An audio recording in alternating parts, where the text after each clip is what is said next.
We have our patient, our simulated patient here. I have a couple of teeth in here. I'm going to give you all a set of teeth. I have a teeth set for all of you. Tariq, one for you too. You're going to get a set, and I believe there's 5 or 6 teeth. In this situation, I only put 3 teeth in, but it's the same type of step process when it comes to all of them. There's a little bit of tweaking that you have to do for different things. So, what we're going to do is, do any of you have your step list or anything going into this? If you don't, then I can just go off of my head. Yeah, I like it off of the head. I don't want to go through the papers. The papers, if you don't remember anything like that. It's something, if you have it off on the side, it'll just give you a little bit of when you love thing. something, then you don't need no paper. You have it in your head. You can figure it out as you go. Exactly. Right next. So, you want to argue? So one thing, I have all these situations set up, so you're going to make sure that you have everything all nice and set up before you start going on about it. Oh no, you can stay right there. I'm going to have a large suction HBE. This is going to be your main tool to use to suctioning up all the hydrofluoric acid or anything that's used. You can set up a saliva ejector, but when you're using the saliva ejector, especially if you go down to op 2 and op 1, you're going to lose a lot of power, so it's going to be a little bit tougher. And usually, a lot of people just like sticking to this, but I like having this as an option. Sometimes patients, you can have them hold it, and you can set it up for them so that they can suction on themselves. But if they do, a lot of times they don't have good aim, and they'll probably hit your tooth or drag saliva over it. And then you'll have to restart over, and so that's a little bit of an issue whenever it comes down to it. You're going to keep all these barriered up when you're actually on there. Make sure everything can be used. Just pulling this off to the side, make sure your tips on and shoots, water and air. Put these off to the side. Whenever you're using your hydrofluoric acid, or phosphoric acid or your sealant material, you're going to wrap them because we have to barrier them. Because we reuse them? And we will reuse them. We're going to disinfect them as we go. So just get a blue tape, wrap it around like once or twice, 3 times, and then you're all done. This is still usable, and then when you're all done and on to your next patient, just change the thing, wipe it, and put a new tip on. Same thing with the sealant material? Same thing with the sealant material. So, on each of these tips, if it has one that's bent or has a little bit of material that's inside there, it's been used. And so the ones that don't have the caps, and I'm telling you all, keep the caps so that we can nicely make sure all of them are capped well. You're going to get a new one each time. Bend the tip a little bit. So usually just bend it just about like that much. It'll make it a lot easier. Because it's the difference between me trying to aim straight at that tooth and I have to go straight in. And if it's bent, I can just be nice right here and actually keep a fulcrum on the tooth. Very important to do. Same process you're going to do when you're using your sealant material when we get that around. Can you give me a blue tape real quick, Max? So this is the cap. Save the cap. Do not throw this away when it comes down to it. Save it. Not throw it, but save it, and then you can throw it when Mr. Miller says. Each one of these curing lights is going to have a little tip that we're going to have to put on it. There's only one curing light that's a bit odd, and it requires a certain tip. And I'll show it to you guys whenever you need it. And I believe that curing light's going to be in operatory 3. You're going to get it, put it in. Please, if you could. Just like that? Yeah, so you're going to get it, put it in there, and you're going to test before you go to every patient to make sure it's on or turned on at all. Because you'll be surprised. You'll be like that, and then you go, and all of a sudden you're pulling the trigger, nothing's happening. Make sure the switch is on, and then test it out. I'm just testing it out straight on my glove, and I can see that doing a purple light. I'm all good. I know that this is working. Keep it right here for easy access. Don't have it over here on the counter. It's going to make it a lot difficult whenever you have to go and reach for it and then come back all the way. Whenever you're trying to cure the sealant material, you want to do it fast. Okay. So you get it on there, you get it just right, go and cure it real quick. Because the longer that you let it sit there, it's going to run, and it's going to run into the contacts. We're going to have a bad day if you have that happening. A good amount of cotton rolls. You'll more likely need more than this. I have about 8 or so here, and I have just a little bit of 2x2s just in case I need it. We also have these black tips for our sealant material. New one on every single one. And there's one thing that I told you guys, or at least went on through the PowerPoint, is to test out your syringes. Right. So I have a new one. I'm going to test out, make sure it flows nice and easy. I'm going to take my sealant material, make sure that flows nice and easy when it comes out. You don't have to push too hard, it'll come out. And it comes out pink. Okay. This is the reason why we're able to tell if it's on our glove. If it shows up pink there, you know that you got some of this stuff and you need to change your glove Wash your hands with soap and water and everything. It's good to have this 2x2 always ready because it's always nice to check and see that you're still good. Nothing's blocked whenever we're using it. Get your googles and your patient googles on your patient. Have this off to the side. In my Typhonaut, he's not going to open for me, so I'm going to use my disposable bite block. We have these two different situations here. We have a large triangle and a small triangle. You're going to be more likely using the small triangles through most of your patients because you have children that you're going to be using it on. But there's two different sides, and I want you guys to feel this. Have a feel. This side goes towards the tongue, and this side goes towards the cheek. Yes, the one that has like the mesh, the one that's not plastic. You got to make sure that you're putting the right side in. Okay. So the one with the meshy side, the one that can really like use almost like sandpaper, that's going to go towards the cheek. And it's just like an arrow. The arrow goes straight into the cheek, just like that. In these Typhodonts, it's going to be a bit weird because they don't hold that well. So that side... So it goes like this? Yes, the plastic side is going to be... It doesn't go like this? No, not like that. Okay. The plastic side goes away from the cheek. That's right, that's right. So we're going to put it in and have it right about there. It looks like he swallowed his bite block too. There we go. Okay. We got that system there. So one of the first things that we're going to do is we're going to trace. We're going to make sure that we have all of our teeth and grooves in our mind on what we're going to do. Go in there, trace my teeth. Okay, I'm going to do this part, this part, this part, and this part. All right. My next thing, I'm going to brush. You're going to have a new brush for every single patient that you have. Make sure you open it. Don't keep it open before the patient gets there. Open it so that you can ensure them that you're good. I'm going to brush my tooth if I'm just working on that tooth. You can brush all the teeth at once if you'd like. Do whatever way you want to, but make sure you brush it. And I will be checking because this is the one thing that will knock people down from A's to C's if you don't brush. So it's immediate. Just if you do anything wrong, you're going to get knocked down. So don't let yourself get knocked down like that. So you get it all like that, and then I'm going to make sure and dry and rinse thoroughly. Make sure after you brush that you get that all nice and rinsed off and completely dry. One of the main first steps when it comes to this is getting to articulate and checking the occlusal stops, making sure that none of their biting stops are into the grooves because you'll want to avoid it or anything like that. Right. So make sure to check whenever it comes to that point. One of our pieces, it says squeeze onto a 2x2. They're talking about the etch just to make sure it's not clogged. A good way to not use a lot or not push a lot, especially if you're scared, is just to push a little bit out onto the tip. And once you get a good amount, then transfer it to the tooth. In case you're worried about like scared or anything, you're just not used to just putting anything onto the tooth directly, it's good to just put a little bit off onto your tip, transfer it to the tooth. That's what Kelsey did to me. Yes, and the nice thing about doing it in that way is that you don't overload the tooth. You don't use too much than you're used to or anything like that. I am used to working with these stuffs on patients, so this is something I could just put it straight onto the tooth and have it there. Now I want you guys to take a good look at how much I put there because there's not that much, but it's all mainly in the tooth surfaces. I don't know if you can see. Tell me if you could see. Kind of. The mirror's like weird. Yeah, it's like glaring off. You want to try so you can see? Okay. And you can just take a look yourself. That's how much I want on the sealant. Oh, I see. You can have more. I don't want less. Okay. I don't want less because if there's less, it might not work that good. Can you see, Max?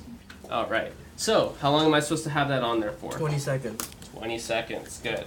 After that point, he swallowed his bite block. Make sure they don't do that when they go on about it.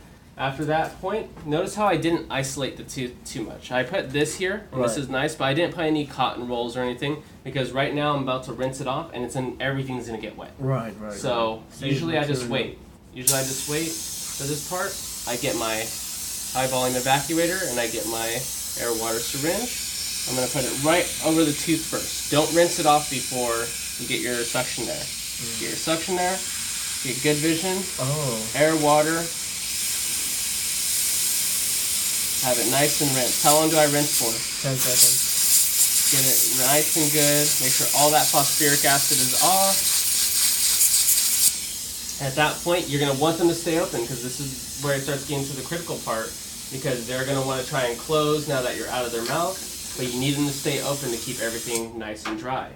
Make sure at that point you got it, and this is the most important part that every one of you is going to be saying. oh, Mr. Miller, can you check the frost? Because I want to see that every tooth gets frosty after you put etchant on it. And I'll go and I'll look at it. I'm like, okay, that's frosty, or that's not enough frost. Do it again, and you'll have to either re-etch it or continue on and do your sealant.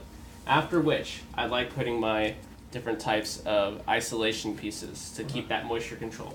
Put this up there. Even though you're using this nice triangle, it's good to have a little bit extra. So put a cotton roll up there. Cotton roll on the bottom if you need to, just to help control. But make sure that the mouth is void of saliva when we get to that point. Do we have the cotton roll holders? Yes, we do. And I'll bring them out, and just because I don't usually use them, but I'll show you guys how they work and how to do it. So we're working on there. At that point, I'm going to move over to my sealant material. If you're a little bit iffy, put a little bit out onto the 2x2. Make sure it's still not clogged. How long does it take for it to clog? It depends if it's in light. Oh, so okay. this is the reason I don't like hot for it, because you have a lot of light out there. And if you're using the wrong tip or anything like that, or if you're not working fast enough, this light can cure your sealant material before you do it. So be careful whenever you're doing it. You can do the same method. Put a little bit of pink blob right there, and then just transfer it to the tooth. Transfer to the tooth, pink blob.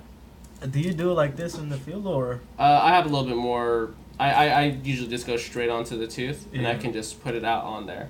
It's nice that way sometimes because you can avoid getting bubbles in your sealant material. And after I get it there, I'm gonna do what next? Because what if I did too much? Micro brush. Yes, you want to do a micro brush, and there's a specific way that you want it to go. And cure it up though. Oh yeah, that's right. That's right. Do you see how much is on there? I could bring it up a little bit. You might be able to see a little bit. It's just this pink area that's right in there. You able to see, to? Is that too much or just right? This one is just about right, but I'd recommend still taking your micro brush and taking a little off the top. The main reason is because we don't want pools, we want nice little streams whenever we're working with it. We have our purple micro brush, we have all types of different colors. I like giving it a little bit of bend, gives me an easier range to be able to work with it.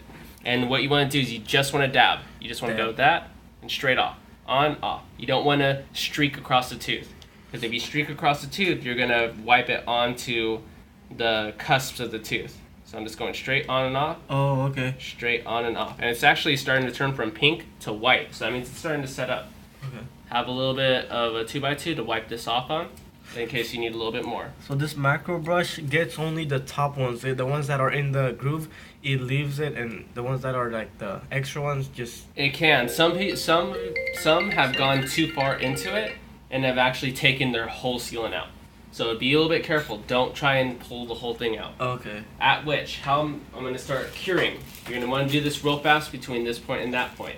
You're going to want to cure, but for how long? 30 seconds. 30 seconds. How many beeps is that? 3. So I'm going to cover the teeth, and I'm just going to put it straight on the tooth. Don't look at the light or anything like that, but always make sure that you're on the correct tooth. Okay, I'm still on number 3. 10 seconds. Okay, I'm still on number 3, so I'm doing good. Always check and see that you're still on the tooth. 1, 2. That was seconds. 2 beeps. Make sure you're doing on that. Beep, beep, beep. Do you have to keep the button held down while you're doing it? No. Does it turn off by itself? It will after 60 seconds. 60 so seconds. the main thing is that you just pull the trigger once and it stays on. Oh, okay. And then when you want it to turn off again, pull the trigger again. Perfect. And that's how it works. There you're working on it. Put that back. What's the next step that I'm going to be doing? Check for the sliding surfaces. Yes, you want to make sure that you can slide real nice and evenly over all surfaces or anything. You're checking to see if there's any voids. And say, okay, I found a void or a bubble. So my Explorer falls into its place. What can I do right now? Etch it for like 5 seconds, was it? But why do I only etch if I need to etch? Why do you need to etch? Yeah, why do I need to etch? Because the curing, it went back to its normal. It's back to its To normal have state. those like grooves, like those small holes. So when you put the sealant material, it goes inside of it and it gets like the crossings. Yes, and the main thing about it is if there was any saliva that got into the tooth, then etch. But if the tooth is still dry, try to keep it dry as possible. If it's still dry, just go straight in there with a little bit more sealant material. That's right. And just fix it. Just be like, okay, I just need a little bit there. Just need a little bit right off on the tip. And I'm going to put it straight onto the tooth. Bam. Alright. You can still dab the tooth. Make sure that if you didn't put too much or anything like that, bam, bam, bam, bam, bam. So Go straight there. basically, you gotta check right after you put the curing light. Go back and check if there's any Voids or bubbles. voids or bubbles Yes. when the teeth is still dry. Yeah. If you've missed any. That's a very important part, is just trace ice skate after you put it on. Because if everything's still dry, then you can still fix it. You don't have to go through doing the etching or anything, a whole thing again. But you're going to go in there and cure it once more. Do we need microbrush for every tooth that we're working on? You can get 1 or 2 microbrushes. You should be able to use 1 microbrush through the whole piece whenever you're going through it. So it won't cure up and... No. And mainly if you just put it there and just wipe it, then you're going to be relatively fine. Right, so I went and re-cured. I filled my spots again. What am I doing? Checking for voids. Do good. I'm checking for voids again. It looks like it's all fine. What's the next thing that I can do? Take your bite. What? Check my bite? Yes. Let's go. Take this out. They're gonna sometimes feel a little bit uncomfortable still having this in there. So sometimes you might have to take it out fully, or you're gonna have to, or if they don't feel uncomfortable with it, you can continue doing that. Put this in. Tap, tap, tap. Make sure that's not high or anything like that. They're going to tap their teeth together, and you're going to move on to check and see if any of those high spots are on my sealant. I go and look, and it looks like there's not. It looks like it's pretty good. So I'm happy about that. What the hell? So it looks like I'm a bit happy about that. So what's another thing that I have to do? Check your contact. Good. I'm going to check my contacts. I have my little floss bow. You've all learned how to create a little floss bow. Oh yeah. And I'm going to check the mesial contact and the distal contact. Make sure that it can go completely through. Because sometimes when you go over and you lock it in, it'll just stay on the top of the tooth and it won't go all the way through. It'll like stay like right there and it won't go all the way through. Make sure that it can go all the way through. Damn, that's tight. And go. That's a good Not ass. supposed to That's pop it. Yeah, seesaw. Seesaw. I Okay. have not learned how to make a floss bow, so that would be awesome if you could show me. Absolutely. That was pretty cool. Yes. So we have this tooth done. Pretty easy. Real nice and easy. This is number 3. You're going to do a number 3, a number 19, a number 8, a number 13, and a number 28 when you go through all these. All the same steps apply to all of them when it comes down to that. But now let's say I have a tooth that was high because I put a little bit too much sealant material on there. You're going to get your cleoid discoid. There's going to be one for every single setup that you're going to be making. So make sure you have it there. Because if you don't have it, that's going to knock you down for not being prepared. We're going to go in there, and you're going to take either side and trying to scrape just the sealant material to make it so that's not as high. And there will be people where it's like, oh, it's high, and then you've been scraping for so long, but it's still high, and you're just going to have to give up on it and have me do it. Because this is what you're going to be doing. If I have to do it, that knocks your grade down to 7.5. So don't call him. Yeah. Yeah, make sure that you're doing a good amount of time, but if there's just a point where it's like I can't do it or anything, don't feel bad.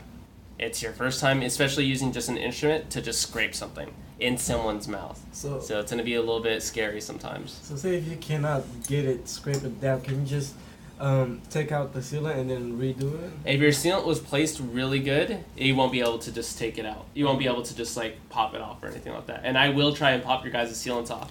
If it pops off, you're just going to do it again. Okay. Just do that tooth again. Will you get marked down for Yes. that? Okay. Yeah. So, and what's one of the main reasons why a sealant won't stick to a tooth? Etching didn't good? Brush it. Didn't brush it. Good. Didn't etch it. Good. Moisture. Moisture. Awesome. The reason why, if someone didn't brush it, that means there's still pellicle, plaque, or debris on there. So your sealant is on the pellicle, plaque, or debris, or saliva. That's one thing, and I've had that before.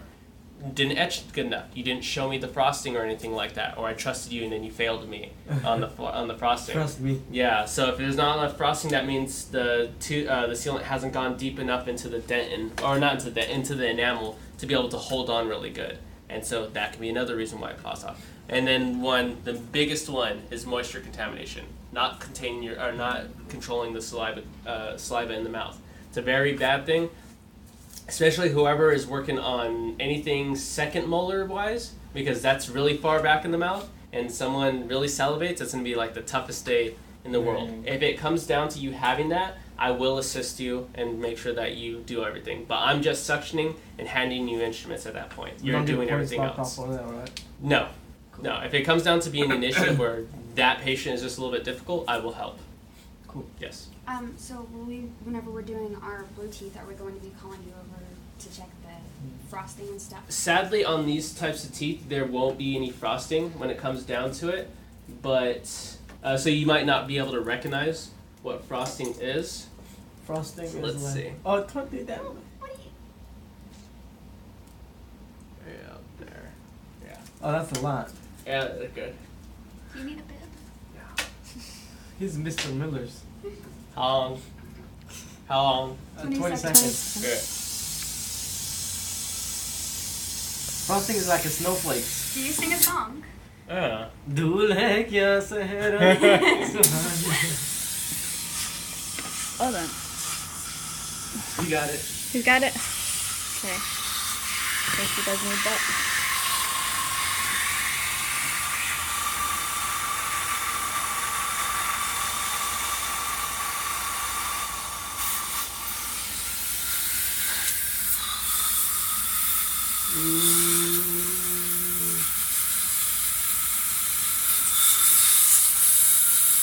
Looks like you didn't Okay. leave it there long enough. Hold on.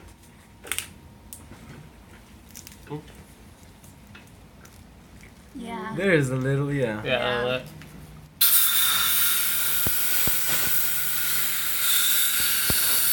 Just a little bit. Just a little bit, yeah. That's how it'll look when it comes down to it. Just like Coke. Mr. Miller, the guy. Best teacher ever.